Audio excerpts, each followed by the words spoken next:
മുഖ്യമന്ത്രിയുടെ ദുരിതാശ്വാസ നിധിക്കെതിരായ പ്രചാരണം, അഖിൽ മാരാർക്കെതിരെ കേസ്. സേവനത്തിനായി എത്തുന്ന സംഘടനകളെ ആട്ടിപ്പായിക്കരുത്, പ്രാപ്തിയുള്ള ഭരണകൂടത്തിന്റെ അഭാവം നിഴലിക്കുന്നുവെന്ന് സന്ദീപ് വചസ്പതി. ആശ്വാസമേകാൻ സുരേഷ് ഗോപിയും എത്തി.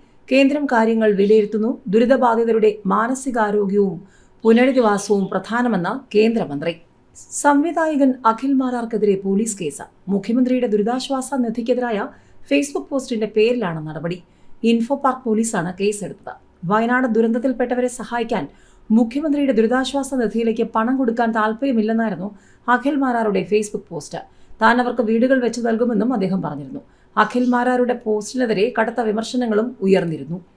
വയനാട്ടിൽ സേവനത്തിനായി എത്തുന്ന സംഘടനകളെ അവിടെ നിന്ന് ആട്ടിപ്പായിക്കരുതെന്ന BJP വക്താവ് സന്ദീപ് വചസ്പതി. സേവനത്തിനായി എത്തുന്ന ചെറുപ്പക്കാരെ വിവിധയിടങ്ങളിൽ വിവിധ ആവശ്യങ്ങൾക്കായി വിന്യസിക്കാൻ സാധിക്കുന്നില്ല എന്നതാണ് വാസ്തവം. മേപ്പാടിയും ചൂരൽമലയും സന്ദർശിച്ച ശേഷമാണ് സന്ദീപ് വചസ്പതി പ്രതികരിച്ചത്. ഓരോ ദുരന്തമുഖവും മനുഷ്യ സാഹോദര്യത്തിന്റെ പുതിയ മാതൃകകൾ കൂടിയാണ് സൃഷ്ടിക്കുന്നത്. വയനാട് മേപ്പാടിയും അതിൽ നിന്ന് ഭിന്നമല്ല. സേവാഭാരതിയും യുവമോർച്ചയും DYFIയും യൂത്ത് കോൺഗ്രസും യൂത്ത് ലീഗും SYSും KMCCയും എല്ലാം മെയ് മറന്ന് മേപ്പാടിയിലും ചൂരൽമലയിലും പ്രവർത്തിക്കുന്നു. പക്ഷേ അപ്പോഴും അവരുടെ സാഹോദര്യത്തെ, ശേഷിയെ വിനിയോഗിക്കാൻ പ്രാപ്തിയുള്ള ഒരു ഭരണകൂടത്തിന്റെ അഭാവം എങ്ങും നിഴലിക്കുന്നുണ്ട് എന്നാണ് സന്ദീപ് കുറിച്ചത്. സഹജീവികളെ സഹായിക്കാൻ കേരളത്തിന്റെ വിവിധ ഭാഗങ്ങളിൽ നിന്ന് എത്തിയ വിവിധ രാഷ്ട്രീയ മത സംഘടനകളുടെ സന്നദ്ധ സേവകരെ ഒന്നിച്ചു കൂട്ടാനോ അവരുടെ കർമ്മശേഷിയെ ക്രിയാത്മകമായി ഉപയോഗിക്കാനോ ആരുമില്ലാത്ത അവസ്ഥയാണ്. സേവനത്തിനായി എത്തുന്ന ഓരോ സംഘടനയ്ക്കും ഓരോ ചുമതല വീതിച്ച് നൽകിയാൽ തന്നെ സർക്കാരിന് കിട്ടുന്ന ആശ്വാസം, സാമ്പത്തിക, മനുഷ്യ വിഭവശേഷിയുടെ ലാഭമൊക്കെ വളരെ വലുതാകും. കേരള ചരിത്രത്തിൽ ഇത് പുതിയ രാഷ്ട്രീയ സേവന സംസ്കാരമാവില്ലേ സൃഷ്ടിക്കുക.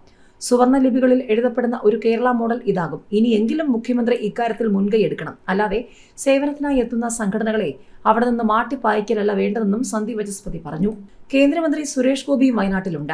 ദുരിതബാധിതരുടെ മാനസികാരോഗ്യത്തിനും പുനരധിവാസത്തിനുമാണ് ഇപ്പോൾ പ്രാധാന്യം നൽകുന്നതെന്നും കേന്ദ്രം എല്ലാ കാര്യങ്ങളും വിലയിരുത്തുന്നുണ്ടെന്നും സുരേഷ് ഗോപി മാധ്യമങ്ങളോട് പറഞ്ഞു. ദേശീയ ദുരന്തമായി പ്രഖ്യാപിക്കുന്നതിന്റെ നിയമവശങ്ങൾ പരിശോധിക്കണമെന്നും സുരേഷ് ഗോപി കൂട്ടിച്ചേർത്തു. ദുരന്തഭൂമി സന്ദർശനത്തിന് പിന്നാലെ ദുരിതാശ്വാസ ക്യാമ്പിലും സേവാഭാരതിയുടെ പൊതു ശ്മശാനത്തിലും സുരേഷ് ഗോപി സന്ദർശനം നടത്തി. മേപ്പാടിയിലുള്ള മിലിറ്ററി ക്യാമ്പിലും സുരേഷ് ഗോപി എത്തി. പിന്നീട് വിംസ് ആശുപത്രിയും സന്ദർശിച്ചു.